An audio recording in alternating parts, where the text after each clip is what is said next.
Beep beep, what is up ninjas? My name is Samworld, and today a very preppy, good looking boy, if you ask me, is gonna teach you guys how to make dubstep dirty, growlish sound. Now, this video was requested by one of you, so if you guys have any more video suggestions, make sure to leave them in the comments, and you know, I like to look through them to find video ideas to make for you guys. So today we're gonna be doing dubstep sounds for dummies. I'm gonna be explaining what makes a dubstep sound, how to make it, and why it works in this way. But one key thing that you do need to know is that dubstep sounds, the key to them is change over time. That means that as you get older, you're gonna get wrinkles, you're changing over time. Dubstep sounds do the exact same thing, except they can actually get younger, and that's generally an LFO. You can go to the future and back if you think about it. Metaphors.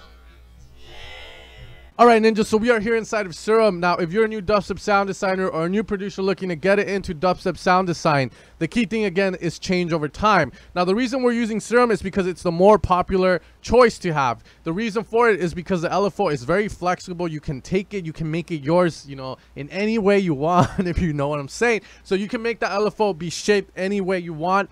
And that's the cool thing about it, because in older synths like silent and all that, you would be just, you know, sine wave, saw wave, square wave. You can't alter it in any way. So Serum is one of the newer synths that does that for us, so that's what we're going to be using it. Now let's forget about the sound itself. You know, we have a saw here. Now what I want you guys to do, if you're a new sound designer, again, we're going to lower the level down. We're going to put this LFO here, left clicking, and drag that there. Now we're going to hear the sound change over time. Again, key thing. So you can hear it like whoa.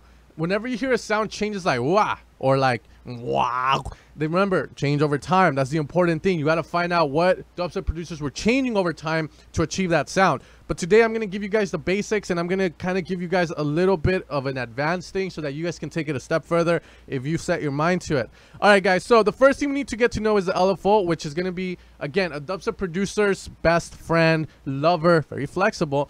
So you know what I'm saying there. So the first thing about the LFO you need to know is that it's a coordinate-based system, and pretty much the way it works is at the very top you're going to have max value. For now, let's leave it that way. And at the very bottom, it's zero change, zero value, so zero change. Because remember, we're changing over time, you know, so at the very top, high max change. At the very bottom, 0% change, so you just stay wherever your knob is set to.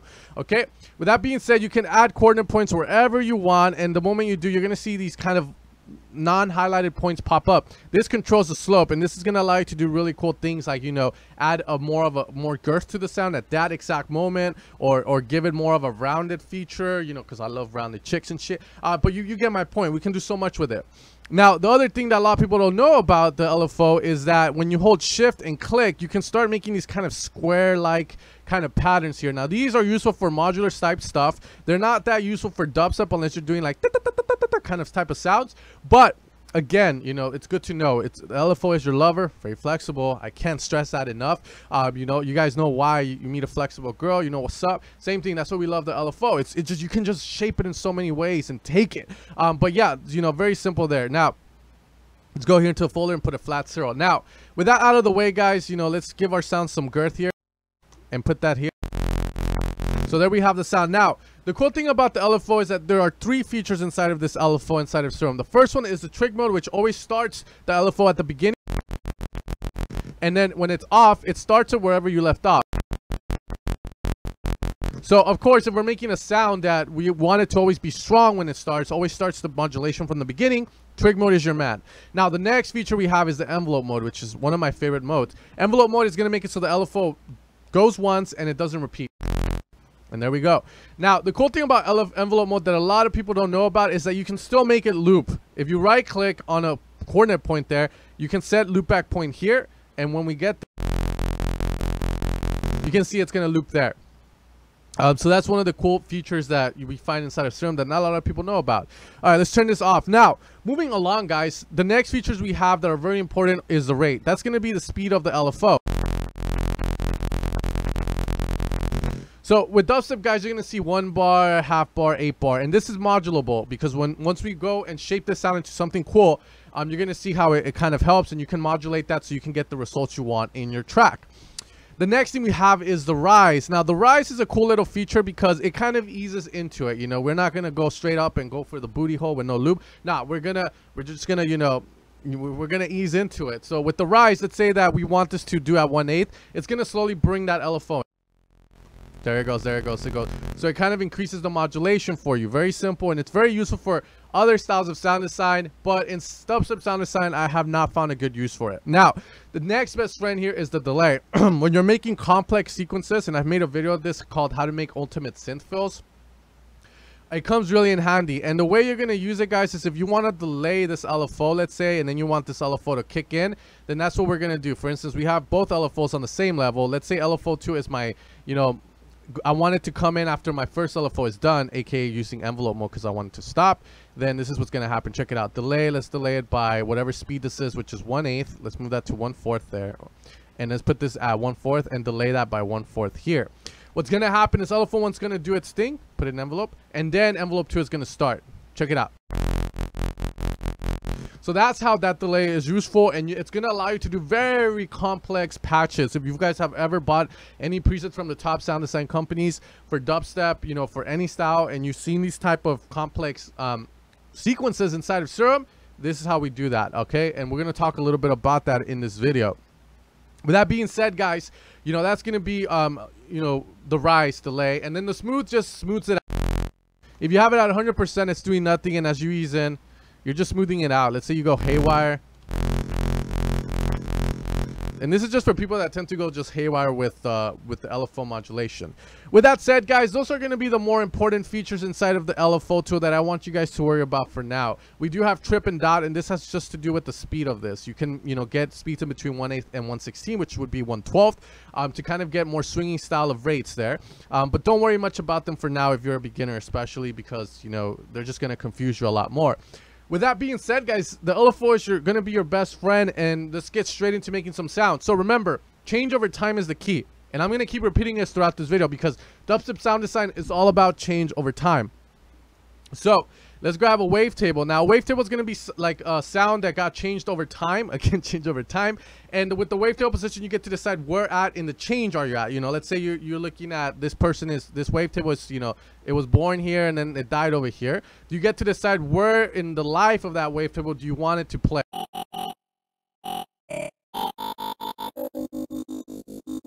So you can see in its teens, it was like, oh, what's up? It was very lively. So I like that. So now with that, you know, we can use the LFO to change the age of this, aka change the wavetable. Very simple. And when we have the modulation, you're going to see this kind of blue line show up. Now, remember how I said that in the LFO, the very top is max change? Well, that's what this means. At the very top, we're going to be at that blue line. The knob's going to be there. And at the very bottom, we're going to be where we are right now. It's going to be at neutral, where no change has happened. So let's click here and pull this back, because usually overdoing stuff like crazy tends to give us bad results. Like, it doesn't sound good, as you see there. So let's lower that down. There we go. I like that. There we go. That's our first dubstep wobble. What's up? So with that being there, guys, you know, very simple, as you guys can see. We have kind of like our first dubstep wobble. Let's slow it down. And you can see there. Now, don't worry. We're going to talk about a little bit more of the complex ones. Now, we can also use a filter to shape the sound with, you know, low cutoff and put the LFO there. Let's increase the drive. And give it resonance. Now, the important thing, again, is that LFO, change over time. I'm not going to confuse you guys with any other things. I'm assuming you know about the filters and all that. Okay? With that being said, guys, the rest is going to be, you know, just adding distortion maybe. Maybe, you know, there's some distortions in here that are very rough, so you can have them on. Just make sure to route the LFO to the mix. And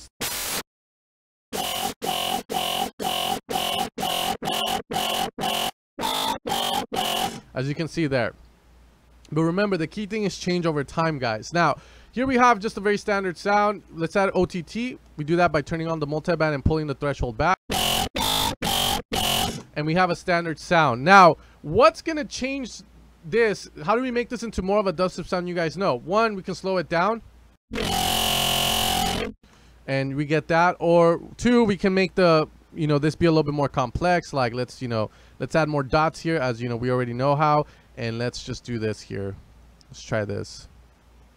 And again, you know, this is very trial and error, guys. And the cool thing about this, again, you can modulate this one half to get cool little features. So let's put the trig on, so we always start from the beginning.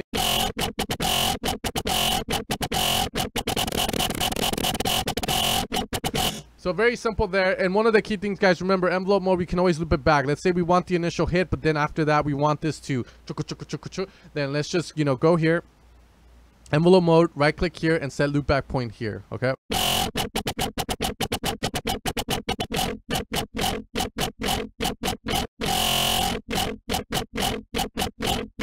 You know, so it's about knowing your lover, about knowing, that's very flexible, but knowing your friend as well here, as you guys can see.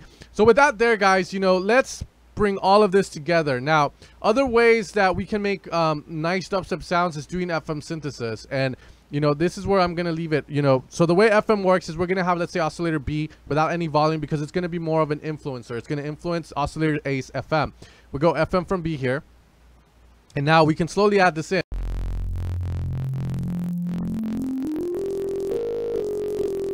You can see there was a change in the sound over time.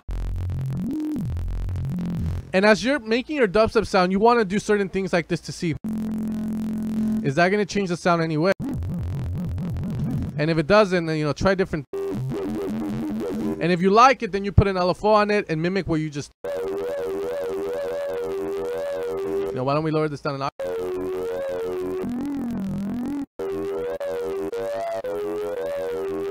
You know, let's make him even more. Now, trig, and now let's shape the sound so that we don't hear it all the time. Let's give it a bit of here.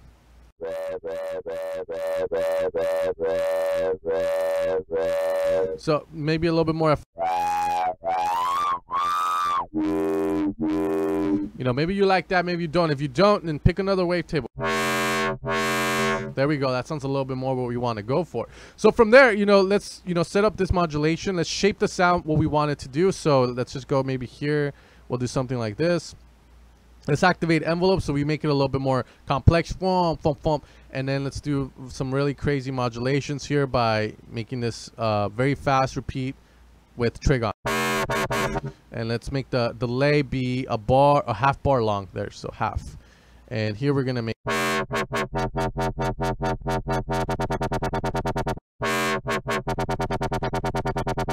As you can see there, you can even increase.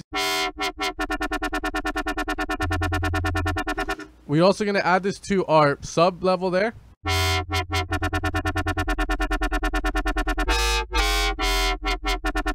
So you can see we're starting to get sounds like that, and then the rest is just applying effect.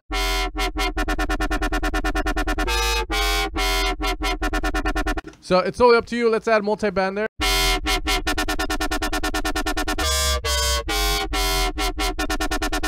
So as you guys can see, we can do cool things, and there are more possibilities that we can do, guys. You can change the wavetail position here with the FM, because whatever you do to this side, it's going to affect the left side.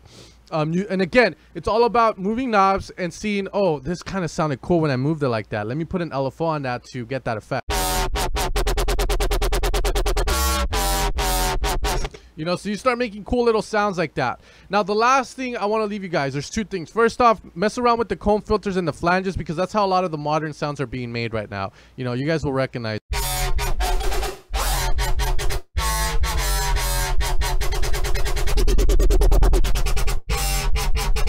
As you can see there. And the last thing, guys, is remember that LFOs change over time. Now, let's say that I want this to pitch down from here. When we start moving really fast, I want it to pitch up. How would I do that? I leave you guys with that question. Take a second to think about it.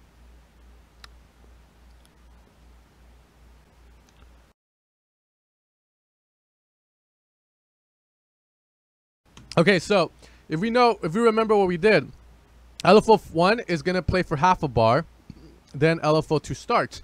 So we know if we want to add a pitch up when this happens, we need to delay it by half a bar as well. So half a bar here. We're going to move this going up, change over time. We're going to apply this to the pitch here. Alt shift click makes it unipolar, by the way. We'll talk about this in another video, bipolar and unipolar. But notice that when I do this, I'm going to slow it down maybe to 2 bars.